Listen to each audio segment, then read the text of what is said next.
ইতিমধ্যে আপনারা অনেকে জানেন ইপিজেড থেকে অনেক মানুষ এই লাকড়ি কুড়িয়ে নিচ্ছে, আবার সেই লাকড়িগুলোকে বিক্রি করে অর্থ উপার্জন করতেছে। তারপর তারা আবার অনেকে আছে বাড়ির কাজে ব্যবহার করছে, রান্না বাড়ার কাজে ব্যবহার করছে। তো অনেকে আবার এক্সাইটেড এই লাকড়িগুলো কিভাবে কুড়ায় বা কিভাবে তারা সেখান থেকে আনে।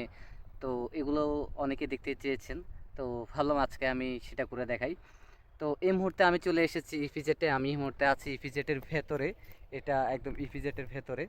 তো এইখান থেকে মূলত মানুষ প্রত্যেক দিন আসে তাদের রান্না বাড়ার কাজে ব্যবহার করার জন্য লাকড়িগুলো খুঁজে খুঁজে এক এক করে নেয়।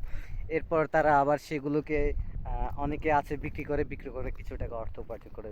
যেমন আজকে আমি এসেছি, এই যে এখানে যে লাকড়িগুলো আছে এই লাকড়িগুলো এক এক করে সবাই খুঁজে নেয়। খুঁজে নেওয়ার পর এরকম একটা গাড়িতে করে দেখা যায়, এরকম একটা গাড়িতে করে তারা লোড করে, তারপর সেগুলোকে আবার বাড়িতে নিয়ে যায়। এরপর তারা বিক্রি করার পর কিছু টাকা আর্ন করে। আবার অনেকে আছে নিত্য প্রয়োজনীয় যে জিনিসগুলো আছে রান্না করার জন্য ওই কাজেও অনেকে ব্যবহার করে।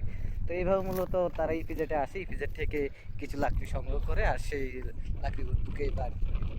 এই ভিডিওটা অনেকে দেখার ইচ্ছে ছিল, কীভাবে তারা লাকড়িগুলো সংগ্রহ করে কীভাবে তারা নিয়ে যায়। এই ভিডিওটি অনেকে দেখার ইচ্ছে ছিল, সেই কারণে ভাবলাম আজকে আমি করে ফেলি।